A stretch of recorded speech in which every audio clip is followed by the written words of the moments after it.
¿Qué tal a todos? Bienvenidos. Gracias por estar aquí una vez más. Aquí estamos, ahora sí completos, Julio, Ricardo y Alejandro. ¿Cómo Hola, ¿qué están tal? todos?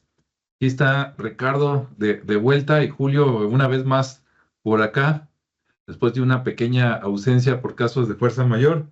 Y bueno, vamos a hablar ahora de temas arqueológicos. Ya ven que siempre variamos por aquí un poquito entre misterio, cosas espirituales y a veces historia antigua o arqueología. Pues hoy es de arqueología, entonces para los que les gusta saber sobre culturas antiguas, en este caso de México, bienvenidos. Hablen las demás personas y digan, mira, van a hablar de arqueología y para que sea más interesante van a hablar de arqueología de Coahuila, ¿sí? Que es uno de los estados donde se conoce menos, porque cuando se piensa por acá en arqueología se piensa en pirámides, por ejemplo, y para eso pues está la Ciudad de México, el Estado de México, ¿no? Puebla y todo lo que es el sur, ¿no? Por allá, Yucatán, Oaxaca, Guerrero, normalmente todo eso, en el norte menos. Y Coahuila precisamente es uno de los estados más al norte. No sé si colinda con Estados Unidos o no, pero está entre, por ahí tengo un mapa, pero creo que está entre Tamaulipas, No, así Durango. colinda. Sí, ok, entonces llega a la parte sur de Estados Unidos y seguramente está rodeado por Tamaulipas, Durango abajo y del otro lado pues debe de ser, no sé si Chihuahua o algo así, ¿no? Entonces es muy interesante y aparte pues es zona pues semidesértica o por lo menos una parte. Entonces es la primera vez que vamos a hablar de Coahuila en cualquier tipo de tema, en ese caso de arqueología. Entonces, esperemos que les guste. Sí, el tema es la cueva y el cráneo de la Candelaria. O sea, vamos a ver qué es eso. Bueno, para empezar, Ricardo, no sé si tengas por ahí un poquito de contexto o de historia. Sí, ¿cómo no? Pues adelante, te escuchamos. Bien, muy bien. Pues bueno, vamos a hablar de ese descubrimiento que tú mencionas del cráneo que se ubicó en la cueva de la Candelaria. Bueno, fue un acontecimiento relevante para la arqueología, sobre todo en México, ¿no? Ujú, Especialmente porque se estudian este tipo de culturas que son nómadas. De alguna manera se les dice de Aridoamérica, por la ujú. parte árida de esa zona. Y bueno, el contexto, un poquito de contexto y sobre la fecha de descubrimiento, bueno, este hallazgo pues se realiza en los años 53, 54 más o menos, en una cueva que se llama La Candelaria, de ahí la referencia es el cráneo, y bueno, está ubicada en Coahuila. Obviamente este lugar, como lo mencionó Alejandro, pues es la parte norte de México y es parte del desierto norte. Entonces el descubrimiento pues se fue un resultado del trabajo de campesinos de la región, no tanto la parte arqueológica, sino más bien campesinos que andaban por ahí. Y después, como empezaron a encontrar algunas evidencias de restos arqueológicos, pues ya llegaron los investigadores y ya el Instituto Nacional de Antropología. Entonces también, pues ya fue cuando intervinieron, ¿no? Pero más o menos en el 53-54 es que se da este descubrimiento. Y bueno, digamos que la relevancia de todo esto, pues es que se revela, digamos que la parte de la complejidad cultural, funeraria, de lo que fueron los pueblos nómadas del norte de México. Y de alguna manera se desmiente la idea de que solo las culturas sedentarias tenían elaboradas prácticas funerarias, ¿no? Ya que es una tumba realmente lo que se encuentra ahí. Y bueno, hay una gran cantidad de estado, digamos que la gran cantidad de estado de conservación de textiles sobre todo y de objetos orgánicos como el cuerpo es que permite abrir nuevas líneas de investigación sobre las prácticas sociales y mortuorias en esas zonas áridas. Precisamente el tema textil y la parte orgánica pues tiene mucho que ver por la parte de la tierra, ¿no? El que sea muy árido, desértico, pues también promueve la preservación orgánica, ¿no? Y bueno, entonces ahí se encuentra este cráneo con otros restos y bueno, digamos que esta parte se vuelve muy relevante para la historia, sobre todo la parte de historia prehispánica de Coahuila. Y bueno, hay algunas características, ya que el cráneo se dice que perteneció a un individuo masculino, adulto, y se presenta con un tocado de textiles, ¿no? Entonces, al parecer son fibras de yuca, que junto a otros aditamentos funerarios, como collares de hueso, conchas y semillas, pues le dan gran relevancia a todo este asunto y se ve que es como una parte, digamos que una mortaja de alguna manera, todos estos accesorios. Y bueno, ya que los cadáveres en ese entonces eran colocados en posiciones flexionadas, se envolvían en mantas tejidas y se ataban con bandas de red. Además se acompañaban de vestimentas y adornos de cuero. Había algunas que traían sandalias de fibra, otros tenían armas y otros objetos personales, ¿no? Dependiendo del rango o de la actividad que fuera la persona, pues se acompañaba, ¿no? Si era un guerrero o un militar, pues tenía armas.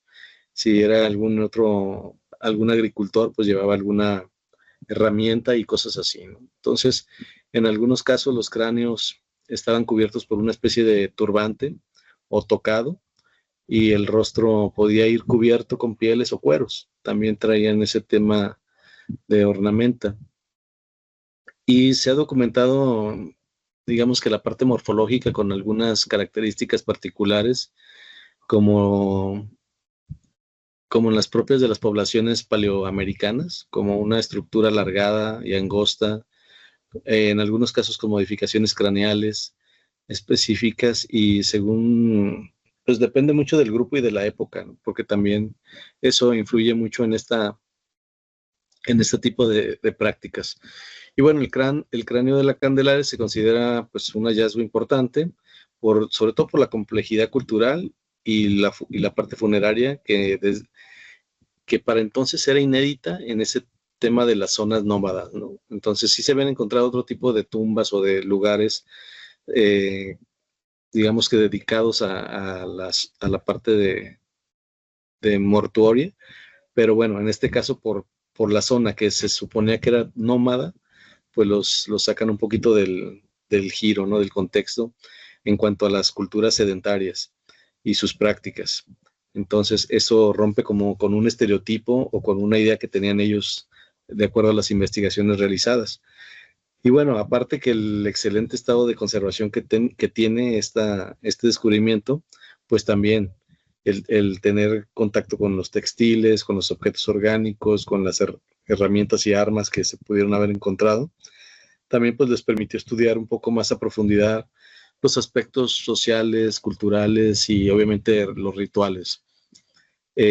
Otra cuestión relevante, además de los objetos, pues también permitió reconstruir con base a esos elementos que estaban ahí, reconstruir un poco la vida, obviamente teóricamente, las creencias y bueno, la parte de la organización social, por lo que mencionaba que dependiendo de la jerarquía, pues eran los elementos que lo acompañaban.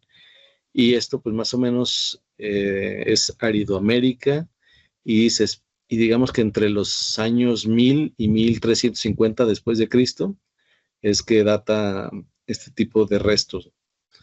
También, digamos que este ajuar, que está elaborado con un tocado textil, con objetos personales, objetos rituales, pues le dan esa identidad y ese estatus social, que bueno, ya de alguna manera lo comenté.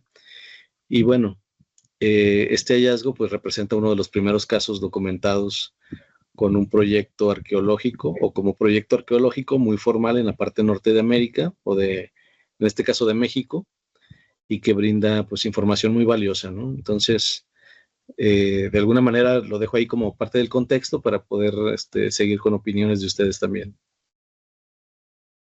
Muy bien. Bueno, antes de ver qué opina o qué nos cuenta Julio, yo cuando vi esta noticia me llamó mucho la atención, como les decía, primero, porque normalmente no estamos acostumbrados en México a los hallazgos del norte, ¿no? Y cuando son hallazgos son normalmente muy antiguos y nos vamos hasta millones de años hablando de dinosaurios, pero sobre todo eso en Zacatecas, San Luis Potosí, por ahí, ¿no? Pero de Coahuila normalmente es un estado del que, lo digo con todo respeto, del que casi no se sabe nada. ¿No? Si tú le preguntas a las personas, de Jalisco, te van a decir muchas cosas, ¿verdad? El tequila, las mujeres, el mariachi, un montón de cosas. Si les dices allá de la Ciudad de México, también. Si les dices del sur, los mayas, los olmecas, etcétera, ¿no? En Veracruz, pues también ahí parte de los mayas, los brujos de Catemaco, etcétera, otras cosas, ¿no? Baja California, pues, aunque es desértico, ¿no? Pero por ahí, los puertos, etcétera, y así te vas estado por estado. Pero en el caso de los que vivimos en Jalisco, de repente llegas y dices Coahuila, y yo creo que todos nos quedamos pensando, ¿no? Y dices, caray, ¿y qué habrán encontrado? Entonces, No el sé. hecho de dar así como la primicia, dices, pues adelante. Y recordando que si nos vamos hacia atrás, como dijo Ricardo, esto es de una cultura que habitó desde el año 1000 o desde el año 900, según otras estimaciones, 900 de nuestra era, o sea, después de Cristo, desde el año 900 hasta el 1300, 1350, algo así, ¿no? Algunos dicen que todavía después, pero más o menos por ahí entre el 900, 1000 y 1350, o sea, durante 400 años por lo menos ahí andaban, hace 500 años precisamente, y un poquito más. Y pues es interesante porque recordemos que en aquel tiempo la parte norte de Estados Unidos, digo, la parte norte de México, tenía conexión con la parte sur de Estados Unidos. No es como ahora, ¿no? Que los dividía el río Bravo por Estados Unidos y México, ¿no? Antes, eran los mismos pueblos, ¿no? De un lado a lo mejor se llamaban de una manera y de otro lado de otro, pero tenían comunicación, estaban emparentados, compartían costumbres, comida, sustento, etcétera, ¿no? Entonces, de repente, cuando se sabe de cosas del norte de México, seguramente eso tenía mucho que ver con el sur de lo que hoy es Estados Unidos. ¿O cómo ves, Julio? Es que en sí había una conexión entre los territorios, porque no podemos decir culturas diferentes, porque en sí, al decir que eran culturas, tenían los mismos conocimientos. O sea, una de las pruebas mm, o sea, que no se puede negar es, vamos a decir, el conocimiento acerca de lo que es la piedra del sol, ¿no? De los calendarios. Están desde los mayas a los mexicas, a los cheroquis, pero de acuerdo al grado cultural que tenían, al desarrollo que tenía cada uno de estos grupos, era la complejidad en que expresaban el conocimiento. Lo podemos ver en el calendario maya, no hay una piedra en sí. Eso sí lo podemos ver en la piedra solar de los mexicas, que ellos sí ya tuvieron el tiempo para poder crear una de la que es a lo mejor uno de los hallazgos más importantes que se ha hecho en México, y que se puede ver el grado de complejidad para crear esto, y lo podemos comparar con lo que es se llama en los Cherokees, se llama la rueda del tiempo, que ellos no tenían un grabado en piedra, pero sí tenían en textiles, tenían la misma información que se demuestra en la piedra solar mexica, era la misma que tenían en partes norte, ¿no? De México, sur de Estados Unidos, y que estos grupos no es que fueran nómadas, pero sí se movían entre los centros culturales mayores. Es como que esos grupos, de alguna forma, yo lo puedo ver así, hacían algún tipo de peregrinaciones hacia el centro cultural que era el centro de México, que esto va desde el estado de Guanajuato. Hay vestigios también en el estado de Querétaro, de pirámides, grandes centros culturales. Después de ahí nos vamos a lo que es el Estado de México, a lo que es el Estado de Puebla, por ahí en Hidalgo, que es donde todavía se encuentran estos estructuras o todo esto que crearon nuestros ancestros, y que eso marca que eran centros culturales grandes. Pero de ahí nos vamos al norte, y ahí en las cuatro esquinas se puede encontrar otro centro cultural también importante, como era el de los indios Pueblo, ¿no? Que ahí está Pueblo Bonito, está Aztec, Nuevo México, está la Rinconada. O sea, hay muchas estructuras que todavía están ahí en pie y que también eran grandes, y hay pruebas de que en Pueblo Bonito, que eso está en las cuatro esquinas entre Nuevo México, Arizona, Colorado y Utah, ahí hay pruebas de vestigios tanto de cacao como de planta de coca, como de tabaco, o sea, de muchas cosas que no son nativas de esa parte del territorio, ¿no? Que es una zona semiárida, semidesértica, y ahí no puedes encontrar todo esto. Creo que hasta café encontraron ahí en esa zona. Entonces, ¿de dónde venía el cacao? Venía del sur de lo que conocemos ahora como México. El tabaco venía más de lo que ahora conocemos como la parte este. El tabaco viene casi en su originalidad por allá de Virginia, de los estados del este de Estados Unidos, y de allá proviene el tabaco. La planta de coca proviene desde Sudamérica. No hay un lugar en Norteamérica o Centroamérica donde se dé en abundancia, ¿no? Y ahí, pues, si me equivoco, que me corrijan, pero yo nunca he tenido el conocimiento de que haya planta de coca en territorios en Centro o Norteamérica. Por lo regular está todo en Sudamérica. O sea, hay muchas cosas que nos dan la certeza de que no eran ni grupos nómadas, y que aparte que había una interconexión entre todo, ¿no? Y todo lo que vemos como lo que fue este vestigio, estamos hablando de no hace mucho tiempo, o sea, literalmente o relativamente de acuerdo a hallazgos, no es un tiempo muy antiguo. Pero que también podemos ver que alrededor del 800 de la era común sucedió algún tipo de, llamémoslo, cataclismo, de eventos que diezmó a muchos de los pueblos que ya estaban dentro de esa parte cultural, ¿no?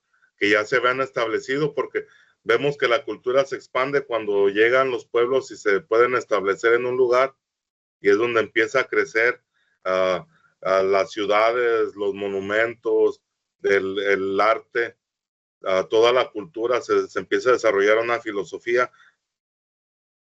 Entonces podemos ver que de acuerdo a muchos también sucesos que se pueden ver ahí en la historia, que por ahí en esos años sucedió algo que diezmó a muchos pueblos. Entonces muchos de estos llamados nómadas pudieron haber sido parte de esos grupos que por alguna razón se extinguieron hasta el punto donde simplemente quedaron ellos y ya andaban pues nada más de aquí para allá, ¿no?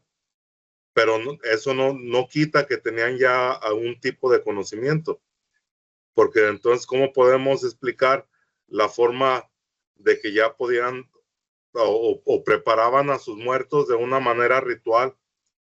Porque esto era algo muy común en todas las tribus ancestrales, que cuando se moría alguna persona que era de prestigio, que tenía algún cargo público, por decirlo así, por lo regular se enterraban de manera fetal, se enterraban de acuerdo a los 4 rumbos, a norte, sur. Creo que la cabeza todo el tiempo iba al norte, que ahí también podemos ver en lo que es la representación de las piedras solares, que todo el tiempo el Tezcatlipoca Negro está al norte, que se puede ver como si fuera ese proceso de la muerte, ¿no? La parte negra, y al sur, los pies, ahí está el colibrí o Tlaloc, que es el renacimiento, ¿no?, de las cosas, el corazón. A un lado está Chipetotec, que ese viene a ser el cambio, el desencarnado, ¿no?, que es el cambio donde de la vida pasas a la muerte, pero llega el proceso y es un ciclo. Y del otro lado tenemos a Quetzalcóatl, que ese vendría a ser la iluminación de cada persona cuando viene en espíritu a tener una experiencia. Entonces todo esto ya lo conocían todos, estas personas ya tenían el contexto, que por alguna razón se separaron o por alguna razón anduvieron ahí vagando, ¿no? Pero esto no quita de que ya tenían el contexto de mucha, de la influencia de toda la filosofía que se manejaba ahí en el territorio de la Anáhuac. Así es. Bien, pues muy interesante, Julio. Ricardo, no sé si gustes compartir algo. Yo tengo por acá un archivo con imágenes para que la gente no se quede nada más así como imaginando qué es, sino para que vean algunas de las cosas que encontraron en esa cueva, ¿no? No sé si quieran que las muestre o me espero poquito después de algunos comentarios. Pues como guste, si quieres darles alguna, digo, porque sí hay muchas imágenes para mostrar, entonces igual si quieres mostrar un par de ellas para que también se den una idea de lo que estamos hablando, estaría interesante. Mira, y también algo breve, que hay que recordar que por ahí en lo que es el norte también de Chihuahua, es donde está la ciudad esta de Paquimé, ¿no? Creo que sí. Que también está relacionada con todo lo que son todos los indios pueblo acá del sur de Estados Unidos. Entonces ahí, o sea, todo eso está ahí entrelazado, porque aunque había varios extensión de territorio sin grandes asentamientos culturales, pero las mismas personas me imagino que se movían, ¿no?, de lugar en lugar. Sí, sí, de eso que mencionas, Julio, fíjate que también yo, sin ser experto, yo pienso que cuando hablan, acá dicen que es un pueblo, como dijo Ricardo, seminómada, ¿no? O sea, sí andaban siguiendo, digamos, a lo mejor las estaciones o las presas, pero tampoco era que anduvieran de locos ahí a ver a dónde, no. Yo pienso que eran como lo que sobrevive de la cultura wixárika, más conocidos como los huicholes que tenían pues el rombo, ¿no?, del ojo que todo lo ve, pero que representaba su viaje, ¿no? Que empezaba, digamos, prácticamente en el mar, por ahí por las costas de Nayarit, y después venían por Jalisco y acababan allá en San Luis Potosí, si no me equivoco, y era ida y vuelta, ¿no? Entonces eran seminómadas, pero más bien lo que pasa es que ya tenían una ruta de, en tal temporada vamos a estar aquí y después nos vamos a ir para acá y después para acá, como por decir, en tal época vamos a consumir pescado, ¿no? En la playa, pero después nos vamos a venir acá a las frutas y luego vamos a seguir, por decir algo, a los venados en tal lado para comerlos, obviamente, y después nos regresamos y ahí se la llevaban, ¿no? Es como acá en México, a lo que llamamos comida o fruta de temporada, ¿no? Depende el mes. Ya sabes que, es temporada de jícama, y luego es temporada de camote, y luego es temporada de guayabas, ¿no? Y luego es temporada de tal cosa, mientras que hay otras cosas como los limones que casi casi se dan todo el año, aunque hay una época donde se dan más, ¿no? Pero hay frutas o verduras que se dan todo el año y hay otras que son por temporadas y en ciertos lugares, entonces pues hay que andar recorriendo cierta zona ya con límites bien establecidos, pues para garantizar la comida para toda la tribu, ¿no? El pueblo, lo que sean, ¿cómo ven? O también pudiera haber sido de forma ceremonial, como es lo que ya los huicholes actuales, ellos ya no lo hacen por por alimentarse, ¿no? Sino ya más bien es por una forma ritual, ceremonial, en donde pues sabemos que ya cuando llegan a lo que es a San Luis Potosí, ahí en el camino de Real de 14, en lo que es esa parte de la sierra, pues ahí donde se recoge esa medicina sagrada, ¿no? Que es el peyote, y que solamente ellos son los únicos autorizados para poder recoger este fruto, ¿no? de la tierra, esta medicina sagrada que nombran ellos, porque ahí, o sea, te agarran con un peyote que hayas extraído de ahí de la sierra y, o sea, te esperan años de cárcel, ¿no? O sea, es algo que yo pienso que también ya más después era algo más ritualístico, no sé, o ceremonial. Sí, o por lo menos eso queremos creer, ¿verdad? Luego no vaya a pasar como esta señora, que ahorita no me acuerdo el nombre, pero que fue mucha gente, incluidos los Beatles, ¿no? Que para echarse su viaje. Era Entonces, María Sabina. María Sabina. María Sabina, entonces a la gente normal, a la gente común, a lo mejor a esa sí se la llevan a la cárcel y sí le echan años, pero la gente poderosa de billete, ¿verdad? Organiza sus tours y pues llegan y ellos sí se ponen bien arriba con otros fines y a ellos no les pasa nada, ¿no? Pero bueno, así es Sí, de la hecho cosa. sigue habiendo tours o recorridos pues en esa zona, guiados, y son turísticos, o sea que de alguna manera son consensuados por las mismas autoridades ¿Sí? para ir que les llaman, no me acuerdo ahorita cómo se llaman, pero es un tema como mágico, ¿no? Así como el recorrido mágico, por la Huasteca, por la Sí. Huasteca Potosina. Entonces, sí está regulado ese tema. No sabía que te podían meter a la cárcel por eso, pero porque conozco gente que sí hace esos viajes y incluso hay gente que te cuida para que puedas tener esa experiencia. Pero bueno, acá en este punto creo que es importante lo que mencionabas. Sí, no son nómadas, son seminómadas. Ajá. Y la parte del aspecto sedentario se nota mucho en la parte ritual. O sea, porque ahí no nada más fue el cráneo, o sea, fueron como 200 bultos que encontraron, sin las madres buscadoras. Ahí se encontraron un montón de restos que obviamente respetaba el tema de la parte jerárquica por la cuestión que mencionaba en un principio, ¿no? Lo que los acompañaba o el adorno mortuorio alrededor de las piezas identificaban como la jerarquía de la persona, ¿no? Si era un militar, si era un sabio, si era una persona común y corriente o de los que se dedicaban a la parte agrícola o de recolección, pero sí había esa parte. Si fueran 100% nómadas, ni siquiera creo que se hubieran tomado la molestia de darle una identidad a lo que quedaba ahí, ¿no? O no lo sé. También son suposiciones, pues al final no soy experto, ¿no? Pero usando un poquito esa parte del sentido común, pues digo, puede ser.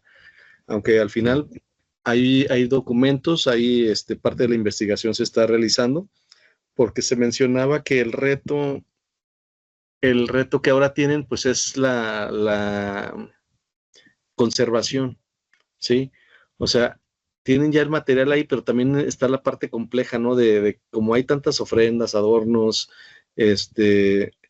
la parte textil que se mencionó desde un principio, pues es lo que ahora tienen que estar viendo cómo lo conservan, ¿no? Porque ya intervino el INAH y pues ya lo tienen en un museo, muchas de las piezas están en un museo y pues esa parte de la riqueza del material que encontraron, pues ahora ya le están dando la historia, ¿no? Ya le están dando ahí la debida narrativa y de pronto, pues bueno, hay temas que se vuelven como muy populares y están en ese sentido también viendo las historias que se cuentan alrededor de todo esto que ellos tienen ahora, como la parte de la momificación natural, obviamente debido al clima seco y bueno, entre lo que son la identidad y los antiguos habitantes de esa región, pues están armando ahora sí que la narrativa o la historia para darle más credibilidad a todo esto que han encontrado.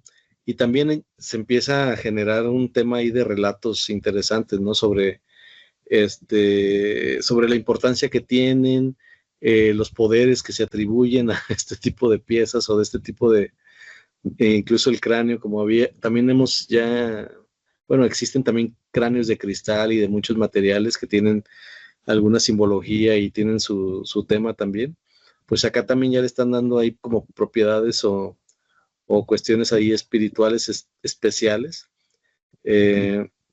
por cómo los enterraron, por cómo se preservaron, que aparentemente es inusual, pero si estudian el suelo y las características climatológicas de por allá, pues es como muy normal, ¿no? Que se haya conservado de esa manera, pero aún así, una vez ya extraídos de ese lugar, pues el reto es cómo los conservo para que se mantengan los fragmentos, pues bien, en buenas condiciones, que no se pulvericen, porque luego con variaciones bruscas de temperatura o de situaciones climatológicas de donde estén, pues pueden pulverizarse, se pueden destruir muy fácilmente. Entonces sí tiene su ciencia pues cuidarlo, ¿no? Y pues para eso están ahí los expertos en teoría ayudando, para que no se pierda o no se deshidraten tan rápidamente, no se oxiden, un montón de los ataques biológicos también hay que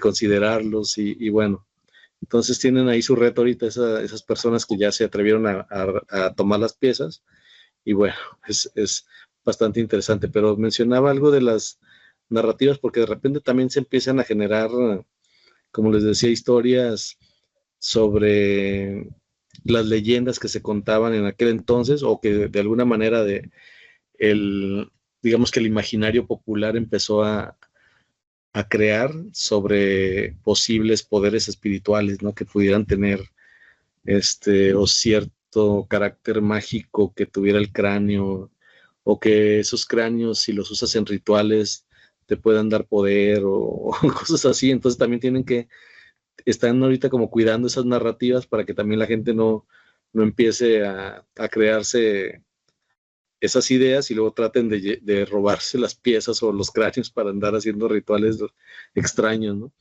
Entonces, pues bueno, ahí hay un doble reto para ellos, ¿no? El cuidar la narrativa mágica y el preservar las piezas que se extrajeron del lugar. Y bueno, ya voy a dar mi cierre, aprovechando que ya termino con este contexto y esta parte de la historia. Y bueno, pues al final el estado actual es ese. Ya tienen muchos objetos, muchos restos, están ya exhibidos en la sala norte del Museo Nacional de Antropología, están en la Ciudad de México y también en un museo regional de La Laguna, ahí en Torreón. Entonces, para las personas que quieran darse una vuelta y buscar estas piezas, por ahí las van a encontrar. Y bueno, pues al final son testimonios, ¿no? Son testimonios de la historia, de esas prácticas funerarias tan ricas en México y también de las habilidades textiles, porque sí sigue siendo un tema muy interesante todo la ornamento y todo el trabajo que se descubre ahí. Y también pues nos da una perspectiva de una vida ritual de las sociedades nómadas o seminómadas en un desierto mexicano durante un periodo pues bastante interesante, ¿no? Bastante temprano en el sentido de la edad que tiene el ser humano en la Tierra. Entonces, pues bueno, ahí les dejo esas referencias para su visita y continuidad de información y ya pues Alejandro nos va a compartir las imágenes para que también se tenga una idea más clara de lo que estuvimos hoy conversando. Gracias. Muy bien.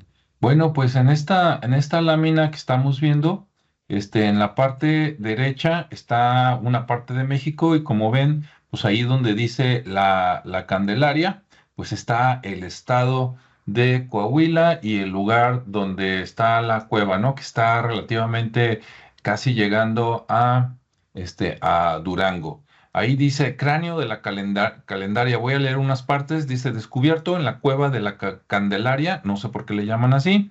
Este cráneo fue hallado junto con bultos y como decía Ricardo, no solo es el cráneo, ¿eh? De hecho, creo que encontraron más de 100 individuos. O sea, esa cueva era el equivalente a un cementerio de nosotros. Dice la diversidad de los materiales arqueológicos, bla, bla, bla. Por acá vemos este gusano, se supone que es una larva de mosca y encontraron larvas de moscas ya muertas, modificadas. Eso quiere decir que representan que hubo un rito funerario donde no se murió y luego lo enterraron, sino de que pasaron algunos días preparándolo y esperando a la mejor a que algunos parientes se trasladaran, ¿no? Para darle el último adiós al cuerpo. Y yo cuando lo vi con el gorrito, dije, ah, pues ha de ser una señora, pero resulta que no es una señora, ¿verdad? Es un señor. Entonces, vámonos a la que sigue. Aquí se aprecia más a la derecha. Eso que se ve como amarillo, como naranja, bueno, lo que está obviamente más café es el cabello, ¿no? Como vemos también a la izquierda, pero lo que se ve encima del cabello como naranja era el tocado, como decía Ricardo. Imagínense un gorrito, un turbante, algo así como para distinguir a alguien que era importante, y dicen que originalmente tenía pigmento rojo que se usaba mucho en aquellos tiempos, ¿no? Pero ahora, pues ya después de tantos cientos de años, se ha ido, por un lado deshilachando y por el otro lado ha perdido ese color rojo y pues ya se ve así como medio naranja, seco, ¿no? Entonces, pues está muy interesante. Aquí vemos un acercamiento para que se note un poquito más. Ahí pueden poner pausa en su video y verlo mejor, ¿no? Cuando lo vean en la versión editada. Y como vemos, pues ahí se ve que hay fragmentos de cabello, que tenía adornos, tenía unos como un tipo de aretes hechos con flores, muy interesante. Y tenía, dicen que tenía entre 36 y 55 años de edad y que vivió más o menos como en el año 1000 después de Cristo, ¿no? Según las dataciones. Los dientes, dicen que los dientes estaban desgastados de una manera donde se notaba que comían mucho, semillas, ¿no? Así como las nueces, por decir algo, cosas duras, y que el desgaste pues era así medio parejo, ¿no? Bien, vamos a seguirle. Y en la siguiente, bueno, aquí tenemos un croquis, un dibujo de una pendiente del cerro y cómo estaba la cueva de la Candelaria. Y viendo eso, realmente no es una cueva o no es una cueva natural, sino que es una tumba de Tiro. Claro, no sabemos si ya era natural y la aprovecharon o la excavaron, para hacerla totalmente. Esa tumba de Tiro tiene 9 metros de longitud y después ya llegan a lo que es la cueva principal, donde dice cámara funeraria. Esas dos figuritas que se ven ahí son dos personas, como esta que se ve a la derecha, ¿sí? O sea, es una persona que se muere y a la hora de prepararla para, digamos, llevarla pues ahí al cementerio, a esa cueva, la acomodan como las momias incas o inclusive algunas de las momias de Egipto, pero no de la gente famosa, sino de la gente común, donde la sientan, digamos, con las nalgas en el piso y los pies recogidos. Esa es una manera como tú te sentarías para platicar en aquellos tiempos. Te sientes con los pies recogidos para hacer digamos, alrededor de una fogata, algo así, y empiezas a platicar y a compartir con los de los lados y con las piernas recogidas. Claro que podrías estirar las piernas en algún momento, pero ya para dejarlos ahí, digamos, pues muertos, los cuerpos, los ponían en posición de sentada, con los pies recogidos y las manos también recogidas. ¿Por qué? Yo pienso que para ocupar menos espacio, ¿no? Y para poder embolsarlos, por decirlo así, más fácil y luego depositarlos y bajarlos más rápido que si estuviera el cuerpo pues totalmente estirado y a ver cómo lo metes, ¿no? Entonces yo pienso, como dice Ricardo, ¿verdad? Por lógica o por sentido común, que esa debió de haber sido el motivo. Entonces es una tumba de Tiro. Eso se me hace muy interesante porque antes los arqueólogos decían, las tumbas de Tiro solo se dieron en el occidente de México y entre los años 1500 antes de Cristo y 1000 después de Cristo, ¿no? Incluido la época de los huachimontones, todo eso. Entonces, antes pensaban que esto nada más había sido en Jalisco, en Nayarit, en Colima, una parte de Sinaloa, ¿sí? Una parte de Guanajuato, una parte de Michoacán, pero resulta que ahora se los han encontrado en Coahuila, que está muy al norte de México. A lo mejor allá arriba, en las cuatro esquinas, en una de esas, buscas pueblos de la misma época y capaz de que les hacían lo mismo. Quién sabe, puede que sí, puede que no, puede que se encuentren más adelante, ¿no? Entonces era la cueva de la Candelaria, realmente es una tumba de tiro que servía como cementerio. Bien, ¿qué más tenemos por acá? Dice, vámonos a la que sigue. Bueno, la que sigue es nada más para que vean pues la bolsa, ¿no? De piel donde metían pues la momia, por decirlo así, que realmente es el cuerpo de las personas. Y no encontraron uno, encontraron muchos y como ven, ahí dice pendientes, o sea, aretes, encontraron collares de conchas y semillas y llama mucho la atención porque para empezar es el norte de México, pero es el norte centro de México. Entonces está lejos, digamos, a muchos kilómetros del Pacífico y también está a muchos kilómetros del Atlántico. Entonces, como decía Julio, pues eran pueblos que tenían comunicación y que comerciaban, ¿no? Con otros pueblos. También vienen textiles decorados. Esos más adelante los van a ver y para mí están increíbles. Claro, algunos son retocados, ¿no? Pero de todas maneras se ven increíbles. También hay puntas de flecha y de lanza. Y por último, vamos a ver también una bolsa de una red. Entonces dices, red, ¿cómo red, no? Si están en el desierto. Bueno, por ahí cerca tuvo que haber pasado algún río, ¿no? Porque si no, ¿para qué se asientan en un lugar donde no pueden tener acceso al agua? Pero no solo tener acceso, sino que pescaban, ¿sí? Ahora, si más adelante se comprueba que no solo pescaban ahí, sino que se iban hasta el mar, entonces va a ser algo así como que, wow, ¿no? Porque resulta que entonces recorrerían miles de kilómetros, por lo menos unos 1500 kilómetros para ir a un lado o para ir al otro, y eso sería todavía más espectacular. Por aquí viene un texto, por ejemplo, dice descubrimiento, como decía Ricardo, dice, había hallazgos cerca por ahí de cuevas mortuorias, o sea, otras cuevas usadas como cementerios, y se conocían desde 1838, o sea, hace casi 200 años. Pero el descubrimiento más importante fue este de la cueva de la Calendaria, como decía Ricardo, entre 1953 y 54. Aquí dice que fue realizado por maestros y estudiantes de la Universidad Autónoma de Coahuila.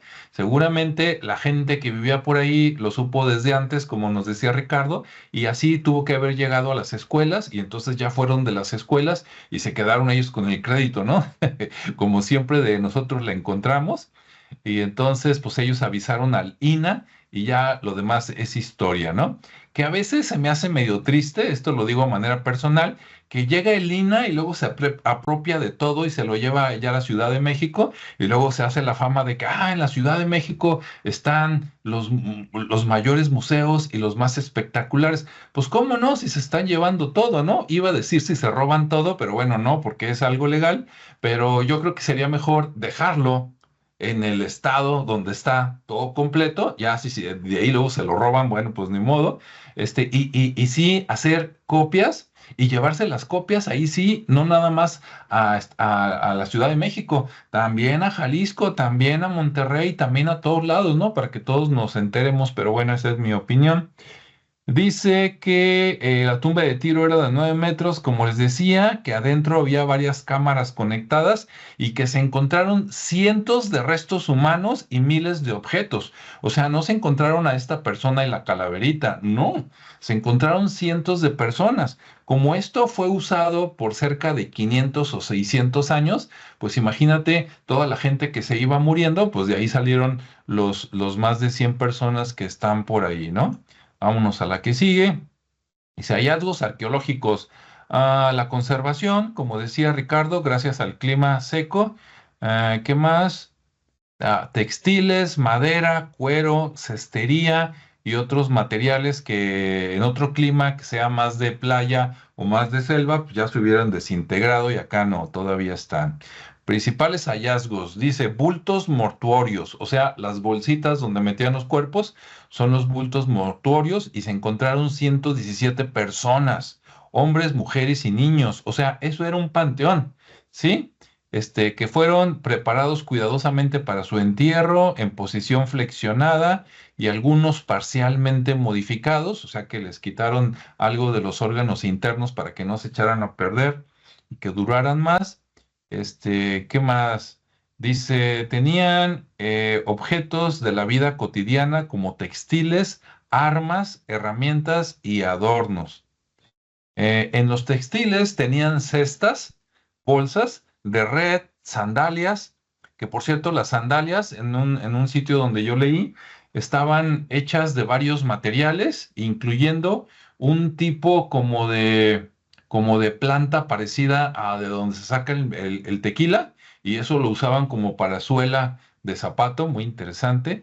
Mantos tejidos, o sea, tejían tocados de fibra, como el gorrito que vimos en imágenes anteriores, teñidos de rojo, que podría ser como, tú tienes el gorrito porque eres el jefe, ¿no? Eres importante. ¿Qué más? Armas y herramientas, dice, puntas de proyectil, enmangadas, o sea, amarradas, ¿no? Arcos, atlátols, que estos atlátols son como la jabalina, ¿no? Con la que aventaban cosas. En la película donde Mel Gibson hizo ver mal a México, ¿no? De Apocalipto, por ahí sale esa arma usándola, muy interesante.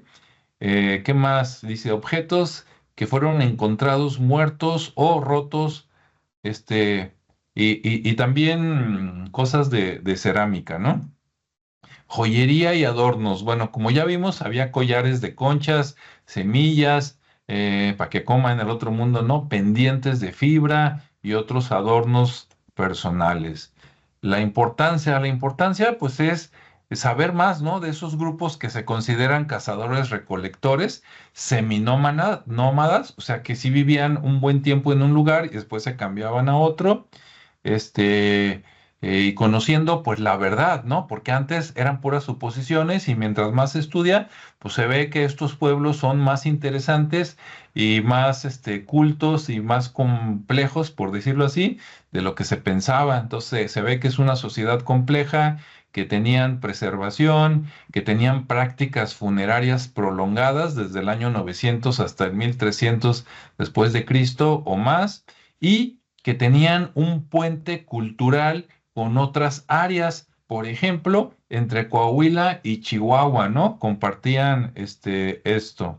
Aquí están unas imágenes, arriba a la izquierda, el cerro donde está la cueva, y dónde está la cueva, no tengo idea, pero porque hay una persona, entonces debe de ser por ahí cerca en alguna pendiente. En la derecha, en blanco y negro, está la tumba de Tiro, vista ya desde adentro. Arriba se ve, digamos, el agujero por donde salen, bueno, donde sales si estás adentro, o por donde te metes si estás afuera.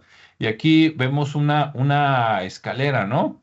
Que claro, esa ya es moderna, puesta por ahí, pero seguramente los antiguos tenían algo parecido para bajar, si no, ¿cómo le hacían para bajar 9 metros, no? Nada de que, échale el brinco, compadre. No, no, no, no, tenían su escalerita y a lo mejor tenían agujeritos, ¿no? En las paredes para ir, hazte cuenta como escalando, pero al revés, ¿no? Para ir bajando y luego para ir subiendo.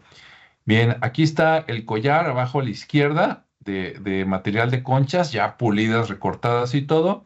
Y a la derecha, no sé si sea un collar o sea como una pulsera. Bien, la siguiente imagen, arriba a la izquierda, son los aretes, ¿sí? Esos que se ven como cuña, se hacían el agujero y ¡pum! A meterlo ya, ahí se quedaba, ¿no? Para siempre, o cada que querían cambiarlo, pues jálale fuerte. Arriba a la derecha, pues está un mango, una punta tipo obsidiana, eso podría ser un cuchillo de aquellos tiempos. Abajo a la izquierda está una cesta, que realmente es una cesta, pero que también es como una red, ¿no? Para agarrar por ahí pececillos y otras cosas. Alejandro, ¿sí? La piedra utilizada es conocida como pedernal. que es una piedra típica acá del norte, que es casi como la obsidiana, y que es, o sea, esa piedra es típica de lo que te puedes encontrar aquí en Texas, que colinda con Coahuila. Te puedes encontrar de puntas de flecha y todo esto, ¿no? Es la misma piedra, es el pedernal. Sí, acá también se le conoce como pedernal, pero al material, ¿no? No a la hechura como la estamos viendo acá, sino que se conoce la palabra pedernal como el tipo de piedra. Sí, porque en otras partes se hacían estos tipos de utensilios de obsidiana, ¿Sí? que esto ya es más al centro de México. Sí, donde hay volcanes. Exacto, entonces acá también hay volcanes, pero esta es la piedra que es más común y que tiene la característica que cuando la pones al fuego, que yo pienso que era una parte de la técnica para hacer este tipo de utensilios. Cuando la pones al fuego, empieza a tronar como si fuera vidrio, y ya cuando truena y la dejas ahí en el fuego, te empieza a dar la forma más o menos de las puntas de flecha, y que ya después de ahí simplemente las trabajaba. Mira qué interesante, como si fuera una espada de metal, ¿no? O sea que la golpeaban para darle forma y filo y después al calor, a lo mejor para hacerla dura, ¿no? No, el calor es lo que le da la forma para poderla empezar a trabajar a golpe. Ya después de que la pones al calor, te empieza a dar como... Entonces, es como para ablandarla un poquito. Con el calor la quiebras. Ok, y sí. se empieza a fragmentar. Y de ahí, Sí. de la fragmentación, porque a mí yo lo viví, yo lo he hecho, y de la fragmentación salen piezas que parecen, haz de cuenta, casi como si fuera la flecha. Entonces ya después de ahí ya nomás era darle más o menos ya la forma, ¿no? Para que fuera aerodinámica, para que tuviera la mejor más punta o algo así, y eso yo lo descubrí por simple coincidencia, que estábamos en un rancho y traíamos los tacos para comer. Te estoy hablando de hace como más de 20 años, yo creo. Y pues dijo uno de los que andábamos ahí, dijo, vamos agarren piedras y ponemos él sabía de una piedra, dijo, esta piedra es como la de allá, dijo, la ponemos encima y se va a calentar como un comal, entonces ahí ponemos los tacos para calentarlos. Pero lo que no sabíamos, que las piedras que usamos para hacerle así como el círculo a la fogata, eran de esas piedras, eran redondas, parecían como piedra de río. Y ya de repente, cuando ya estaba poniéndose caliente, empezaron a tronar. Y yo en ese tiempo, yo ya tenía la noción y el interés sobre todas estas piezas, que precisamente ahí en el rancho donde estábamos trabajando, ahí llegué a encontrar yo piezas, ¿no? Puntas de las que se llaman para pájaros. Son unas flechas muy pequeñas. Ahí me encontré varias cosas ahí en ese, era un rancho, y que pues, o sea, toda el área aquí de donde yo vivo en Texas estaba anteriormente habitada por tribus de nativos americanos. Sí. Y bueno, la última imagen abajo a la derecha, que parece un calcetín de diseñador, o sea, de marca cara, pues es un textil de aquel tiempo, ¿no? Entonces, si te pones a pensar que eso, que no sé qué sea realmente, claro, es algo de tela, ¿no? Adornado, pero tiene un diseño muy bonito, tiene triángulos, bueno, de derecha a izquierda son triángulos que luego se convierten en rombos y luego se convierten en líneas, y esas líneas tienen diferentes grosores hasta llegar a la de la izquierda que está muy gruesa, ¿sí? Entonces, pues eso no lo hace cualquiera, ¿no? Y si te pones a pensar que a lo mejor eso tiene 1000 años o un poquito menos, pues eso no lo hacen ahí 25, 40 personas porque se le ocurrió a alguien, sino de que pues ya viene de mucho tiempo anterior y que seguramente tienen algún significado, aparte de lo bonito que se ve, ¿no? Yo no me hubiera imaginado que gente habitando el norte de México de aquel tiempo tuviera estos diseños, aunque claro, si nos vamos más atrás, dices, bueno, pues es que los mayas, ¿no? Hace miles de años y los olmecas, pues ya tenían diseños, dices, bueno, sí es cierto, pero esto se ve como más, ¿cómo te diré? Como más moderno, ¿no? Así, no tanto como Andy Warhol, pero tirándole por ahí, ¿no? Como algo mucho más para acá, como algo que ya no es una imagen de un animal o de un planeta, sino algo más conceptual. Esa era la palabra que quería, ¿no? Algo más conceptual. Bueno, y ya casi estoy terminando. Aquí están otros textiles y dices, mira qué bonito, arriba a la izquierda, ¿no? Las tipo grecas, que mientras más las veo, digo, ¿de veras las grecas deberían llamarse grecas o a lo mejor deberían llamarse las americanas? Porque de repente te encuentras acá desde Estados Unidos y quién sabe desde Canadá hasta Argentina, ¿no? Culturas que usaban estas figuritas, o interesante, ¿no? El diseño que también los griegos, también los romanos, pues acá tan usado en toda América en la época antigua. El que está a la derecha, que parece como un fajo, ¿no? Como una faja de esas que se ponen las señoras después de tener el hijo, ¿no? Para apretar el estómago y volver a agarrar forma.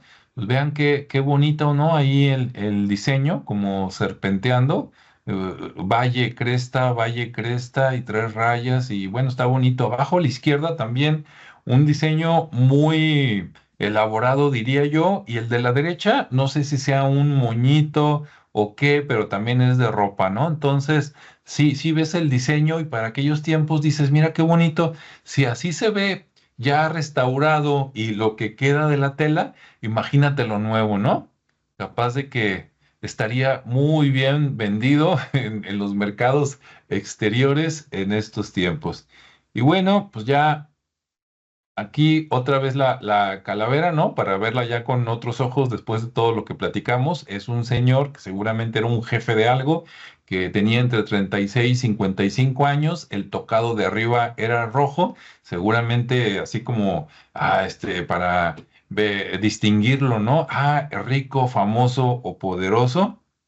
Y otros recursos son estos en YouTube y Na TV, búscanlo y van a encontrar ahí dos boletines de Lina, ahí está el URL de cada uno de los dos, que nada más hablan de este hallazgo.